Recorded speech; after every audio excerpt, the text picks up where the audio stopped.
This is a small storeroom of the Lost Property Department of the London County Council. There are many such rooms, but they're rarely visited anymore because the property stored dates back to the war. Property found on the streets or in the bombed-out buildings, all waiting for claimants who never appear. Like this cheap copy of Venus de Milo, meant to stand in some garden. The ages have claimed her arms. The war claimed her head. Like on what mantelpiece do you suppose this old clock was standing when the bomb hit? Calmly ticking. Time stopped for it at 7:36 a.m. or p.m. What difference does it make? Baby strollers, cartons full of things, all tagged with the place and date of their destruction. The East End Arena, September 17th, 1944. Everything in this room could tell 100 stories. But this boxing glove was involved in a most unusual occurrence. When, on September 17th, 1944, that dark and heavy curtain to the world beyond our five senses, the psychic world, was lifted for a moment.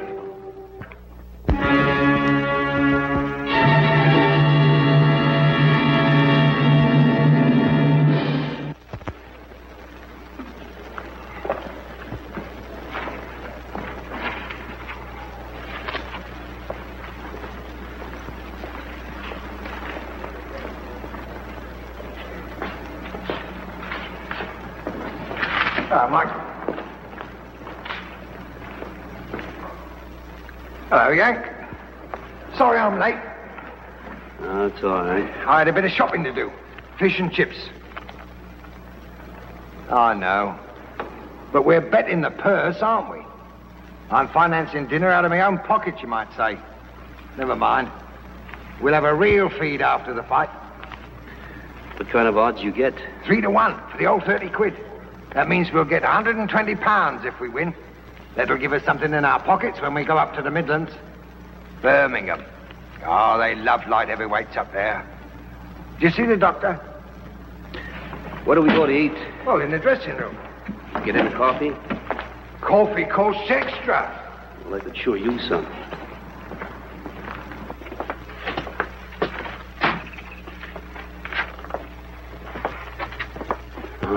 This is sure crummy.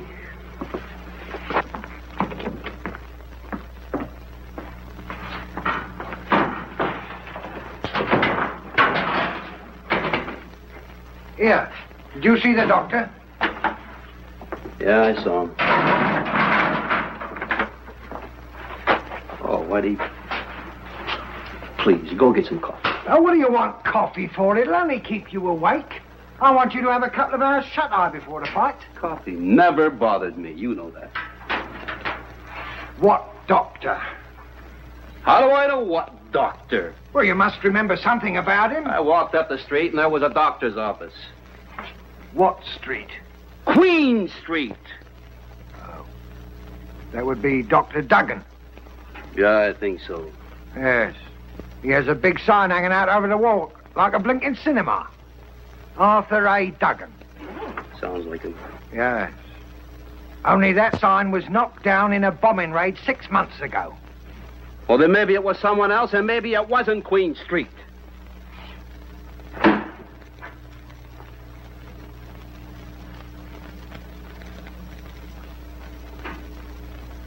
All right, Whitey. I lied to you. I didn't see any doctor. You know, I'm getting too old to fight. It's the only trade I know. You know something, Whitey? The Army wouldn't even have me. That's why I'm in the Merchant Marine now. And why don't you ship out? Oh, I intend to. But I just wanted a little money. I got my eye on a bar and grill. You ought to see this place. It's a real pretty place. That's a pub. It's a nice little place up in Hoboken way. Yank, don't you realize you're risking your life? But it's my life, isn't it? What am I supposed to do? Sit out in front of some Fight Club with my cap on my knees saying, please help the poor? Well, I don't like it. Whitey, you don't have to like it.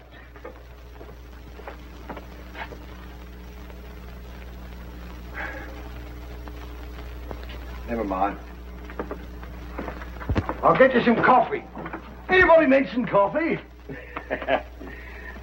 I take it this is your fighter. Mr. Sanderson, Yank Dawson. He manages the other fella. How are you, Dawson? Sound in wind and limb, I hope? My. Well, I hope so. I really hope so. This my boy's a bit of a savage, I'm afraid. Not much skill, but when he hits somebody, bang, bang. That's all she said, as you Americans would say. Here, drink up. My tiger's late. I'll get some fresh for him when he comes in. Right, Mr. Sanderson, thank you. No, Yank. You do remind me of somebody. I was in the States for a bit before the war. Saw a man fight there. You're very like him. Denver it was. Did you ever fight there? 150 million Americans. Stands to reason 2 of them can look alike. No, couldn't be the same chap. It's the man in Denver had a terrible accident not long afterwards. And they won't let him fight. Broke his head right open, I heard. Right there. Must have been someone else you saw in Denver, because I never fought in Denver. You're a fool to be fighting, you know. It's a nasty scar. You're quite sure you're all right? Why don't you mind your own business? Of course he's all right. Well, I hope so. I really hope so. Why don't you get out of here? All right, you times go and find my tiger. We don't worry about accidents here, do we, Whitey? Not with old Paddy Terhune about. Who's Paddy Terhune? Oh, he's dead. In a manner of speaking. But you didn't tell him about Paddy? I was sure you had. Oh, inhospitable. Very inhospitable. Oh, come off it now. What do you mean, come off it? Here's a Yank ready to fight at the old East End Arena, and nobody tells him about Paddy. And Paddy's such a friendly ghost, too. Mr. Sanderson, I don't want to be rude, but I do want my Yank to have a couple of hours' sleep. So if you don't No, mind... all right, if you don't want to tell him.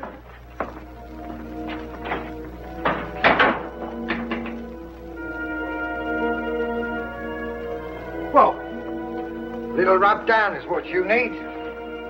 Help you to get some sleep. Tiger. Alfie Jones. Tiger, mind you, he's very clever with his hands, though. You want to remember that. That's why I told you to crowd him. Understand? Keep crowding him all the time. What was all that about a ghost, Winnie? Oh, you don't want to pay no mind to Sanderson and that stupid story. It's just childish superstition. Well, tell me anyhow. Look, you're going to fight tonight. I'm not going to fill your head now with a lot of silly twaddle. Oh, I've had so much bad luck in the last few years. I guess I'm just getting jumpy, Winnie. I'm sorry I acted like a kid. That's all right, boy. I don't know why I made such a fuss about it myself. Like Sanderson says, Paddy Terhune's a friendly sort of ghost anyway. He was Empire middleweight champion when he was only 18 years old. Back in 1905, that was.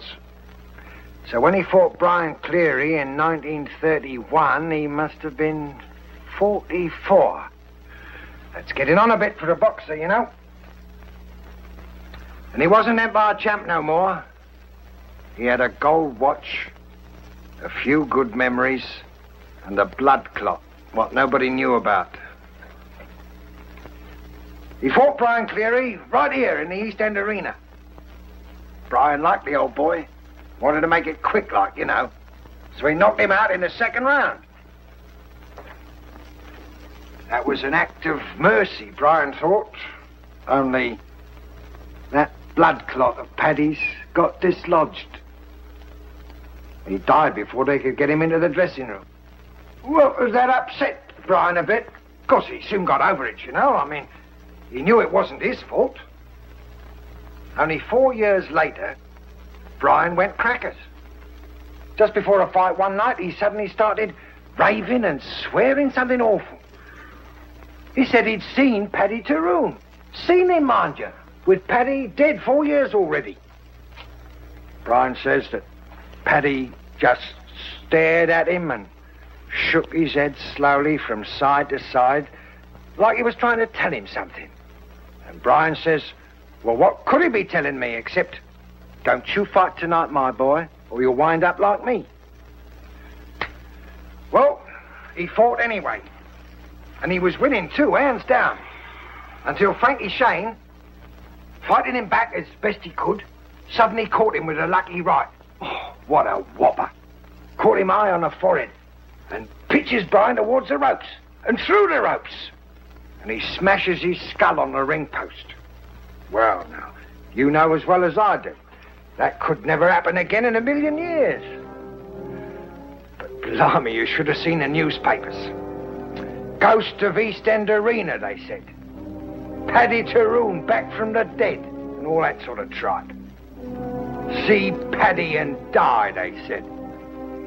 And there's talk of even some others, but I don't believe it. I don't believe any of it. Coincidence, that's all it is. Pure coincidence. Yeah. Coincidence.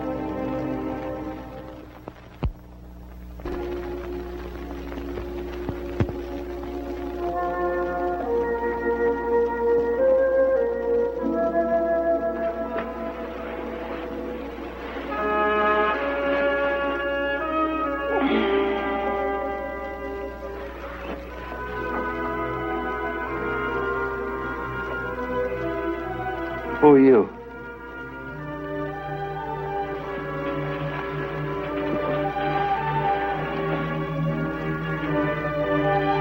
What do you want?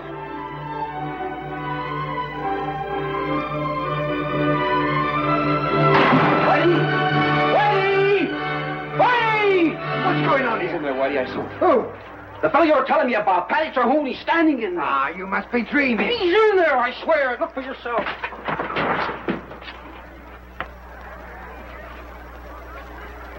In where, did you say? Believe me, Whitey. He was standing right here, and I wasn't dreaming. You weren't dreaming, Yank. What kind of a ghost takes his leave by the window? I'll tell you what kind. Come on, I'll show you your ghost.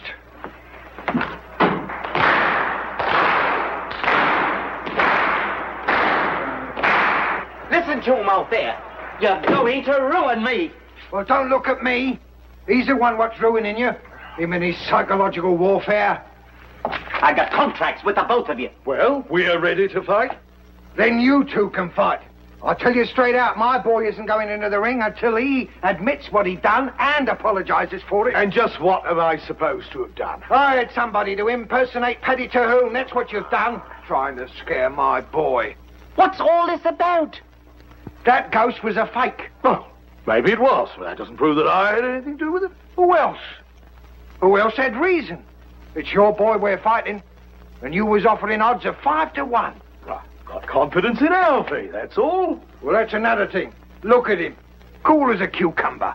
Quiet as can be. Here, got nothing to do with me. I'll say fight. Well, that's just it. Your opponent saw Paddy Tyrone, and you say fight.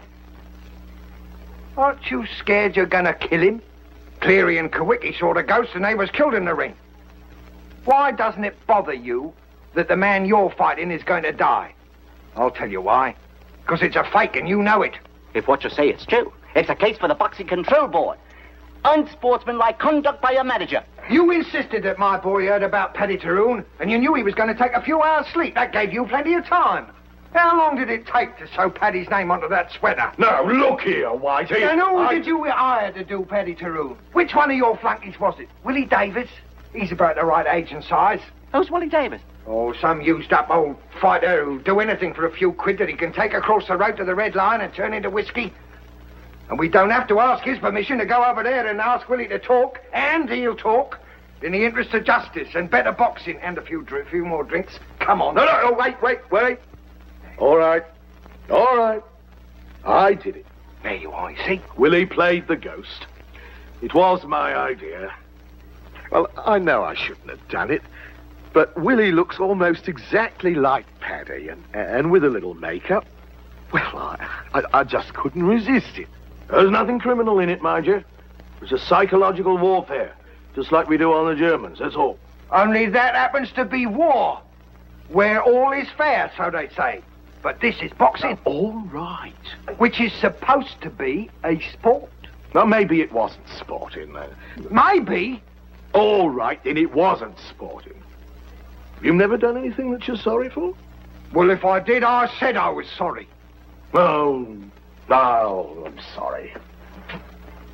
Sorry, Yank. If everybody's quite satisfied, let's have a fight. Oh.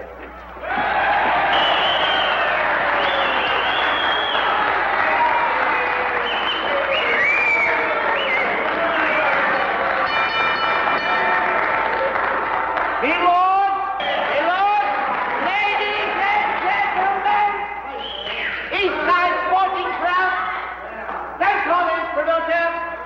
10 3-minute rounds, Twilight Zone favorite, 11 stone, 9 Alvin Jones.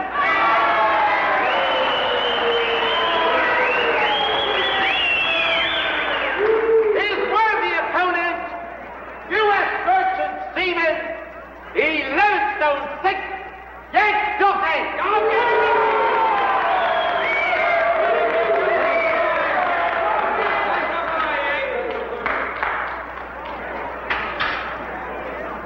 Follows all the rules. I'm good on a street fight. Shake hands. Come on, boss.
Now then, what happened over there? Did you just get careless? That fellow I saw in the dressing room. You know, Davis? Well, what about him? He's sitting up there in the last row. I saw him. It kind of confused me, I guess. So Sanderson's still up to his tricks, is he? I'll flay him alive.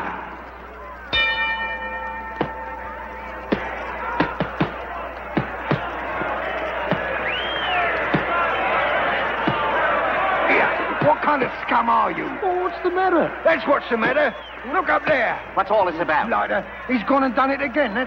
He's got his phony ghost up there, as big as life, and it's scaring my boy. I want him out of there. Well, I don't see him. Oh, yeah, he's there, all right. You bet your life he is, right up there in the back row. That's what I didn't tell him to. He must have bought a ticket. There's no crime in that. I've had enough of this. Well, I want him out of there. Go on, finish him. Finish yourself. Protect yourself, Yank.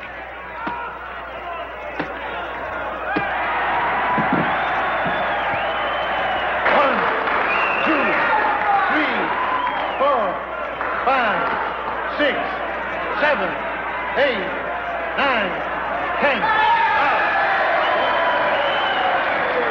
Don't touch him. He mustn't be moved. Let's get him to the dressing room. No, he must not be moved. Get a doctor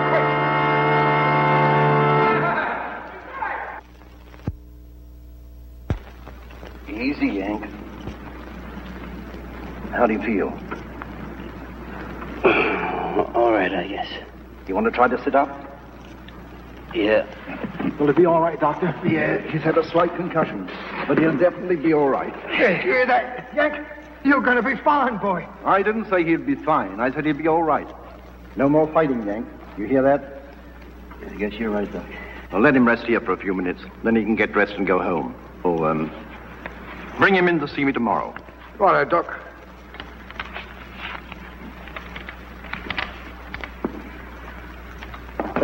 Look here, White, here. I'm sorry about all this. So you should be. Lot of nonsense. Your boy would never have beat him if he hadn't been distracted. Is there a Mr. Sanderson here? I'm Sanderson. Mr. Sanderson? Yes? It's the devil's own time finding you, sir. Do you know this man? Yes, Willie Davis. Why were you sitting in the back row, Willie? Beg your pardon, sir, but the only place he's been sitting is at the police station. Under the influence, as you can see. But he couldn't. I picked him up in the Red Lion pub. There was some there that said he stole the money he spent there. But Willie said that you'd vouch for him, that you gave him the money. So that's true. How long has but he been in custody? Oh, for the last hour, I'd say. That's impossible. Why, we saw him sitting here in this very arena, wearing that foolish sweater not 10 minutes ago. Couldn't have been him, sir. 10 minutes ago, he was still unconscious. Come on, Willie. But I saw him, too, between rounds. I thought Mr. Sanderson was still using psychological warfare. Well, it couldn't have been Willie.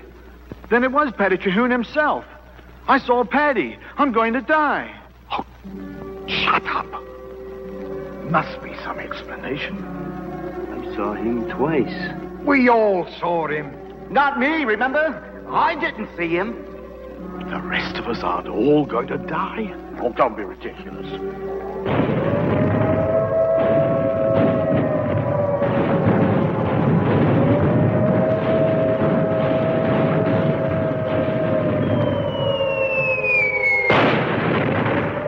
The German bomb, aimed presumably at the waterfront, struck the East End Arena about 12 o'clock. The newspapers called it good fortune that only 5 people were in a building that only a few hours before had held so many more. 4 were killed. The promoter Collins survived to tell what happened. And thus the legend of Paddy Terhune was once more revived. If you see Paddy, you die. But is that all it really was? I mean, a legend. Well, of the 5 men, the promoter Collins was the only one who didn't see Paddy. He was also the only one who didn't die.